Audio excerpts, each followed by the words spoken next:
સૌથી પહેલા તો લાલોએ બોક્સ ઓફિસ પર 100 કરોડની કમાણી કરી લીધી એ બાબતે કયા કયા લોકો ખુશ છે જરા કોમેન્ટ બોક્સમાં હાજરી પુરાવજો। હેલો મિત્રો, હું છું અમિત, તમે જોઈ રહ્યા છો સિનેમા શો પર આજે વાત કરવાની છે લાલો વિશે જ। કેમ કે ગુજરાતી સિનેમાની આપણા ગુજરાતની ફિલ્મ 100 કરોડનો આંકડો વટાવી લીધો છે। અમુક લોકોને એવું હશે કે આ 100 કરોડ કરે એમાં કઈ નવાઈ કરી। ઘણી બધી ફિલ્મો 1000 કરોડ, 500 કરોડ, 200 કરોડ, 400 કરોડ કમાય જ છે ને, એમાં શું નવાઈ કરી? તો ભાઈ નવાઈ એ વાતની છે કે ફિલ્મે 3 વીક ચાલી નથી। અને યાર સીધી જ વસ્તુ છે, ગુજરાતી સિનેમામાં એક 50 કરોડ એટલે કે 52 કરોડ સુધી ચાલ જીવી લઈએ પહોંચી શકીએ।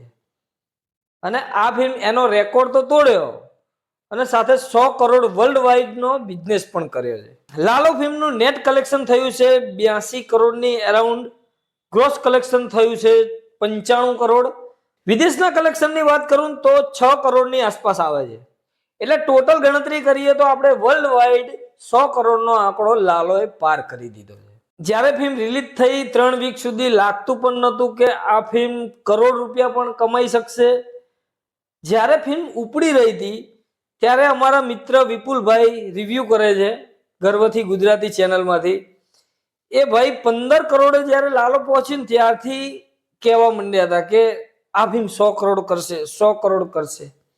ત્યારે અમને થોડું એવું થતું હતું કે વિપુલભાઈ થોડા ઓવર કોન્ફિડન્સમાં છે, પણ હકીકતમાં એમની વાત અહીંયા સાચી પડી અને 100 કરોડનો આંકડો ફિલ્મે વટાવી દીધો। એટલે વિપુલભાઈ એટલું જ કહેતા કે શ્રી કૃષ્ણ સદા સહાય છે, અને ખરેખર કંઈક એવું જ થયું છે આ ફિલ્મ સાથે। શ્રી કૃષ્ણ સદા સહાય છે, સાક્ષાત શ્રી કૃષ્ણએ જ આ ફિલ્મને 100 કરોડે પહોંચાડી છે એવું આપણે ચોક્કસ માની શકાય। કેમ કે ચમત્કારથી કમ નથી ભાઈ, કેમ કે આવું સદીઓમાં કોઈ એક જ ફિલ્મ સાથે થતું હોય છે। કેમ કે 3 વીક સુધી ચાલી નહીં, પછી ગુજરાતમાંથી શો એકદમ નીકળી જવા દિવાળી ટાઈમે, અને પછી અચાનક શોમાં વધારો થવો અને લોકોમાં એટલો ક્રેઝ બનવો। એટલે લોકોમાં તો ક્રેઝ ગમે તે કરીને બની જાય છે, પણ લોકોને પસંદ આવ્યું ને એ મોટી વાત છે।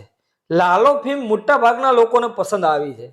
હા, કોઈ એવા લોકો પણ છે જેમને પસંદ નથી આવી ને એમને બિલકુલ લોજિકલ વાત નથી લાગતી ને એવા લોકો સાથે આપણે કંઈ ના કરી શકીએ। કેમ કે કોઈ પણ ફિલ્મ હોય ક્યારેય એવી તો ના જ બની શકે કે દરેક દર્શકોને આકર્ષિત કરી શકે।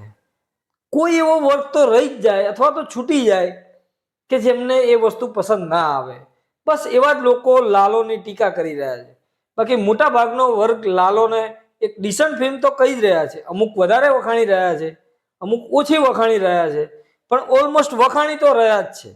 કોઈ એવું મોટા ભાગમાં જોવા નથી મળતું કે આ એક થર્ડ ક્લાસ ફિલ્મ છે।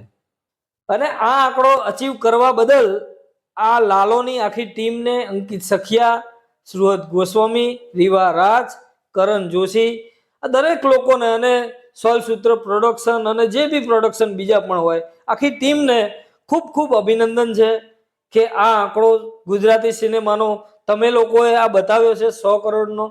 રીવા રાજનું તો કંઈક સપનું પણ હતું ગયા વર્ષે કે એમની ફિલ્મ 100 કરોડ સુધી પહોંચે, એમને વિડીયો પણ શેર કર્યો છે, રામ ભરોસે ફિલ્મનું નામ હતું એમનું, પણ એ ફિલ્મ ના પહોંચી, પણ એમની આ નેક્સ્ટ ફિલ્મ લાલો જરૂર 100 કરોડ સુધી પહોંચી ગઈ છે। તમારા બધાના મંતવ્યો મને ચોક્કસ આપજો અને આ ચેનલને સબસ્ક્રાઇબ કરી દેજો મિત્રો।